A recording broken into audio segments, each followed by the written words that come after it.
খেয়াল করেন, আকলুল হালাল এক নাম্বার শর্ত। ইউর ইনকাম শুড বি হালাল, ইউর ফুড শুড বি হালাল, ইউর ড্রিঙ্ক শুড বি হালাল, ইউর ফ্ল্যাট শুড বি হালাল, your bank balance should be হালাল। চিল্লায় বলেন ঠিক কিনা?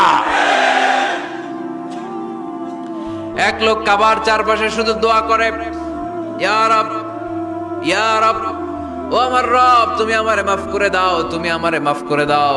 এই সাহাবীর কান্নাকাটি দেখে, এই লোকের কান্নাকাটি দেখে অন্য সাহাবারা বলল, আজকের সব সওয়াব এই লোকে নিয়ে যাবে। সব সওয়াব তো আজকে উনার। এর দোয়া কবুল।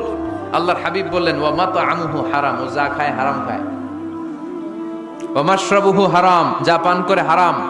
মালবাসুহু হারাম, তার ড্রেস আপ এটা হারাম টাকা থেকে আসে। ফা আন্না ইউস্তাজাবু লাহু, কেমন করে আল্লাহ ওর দোয়া কবুল করবে? আল্লাহ টাকা পড়ছে নাকি?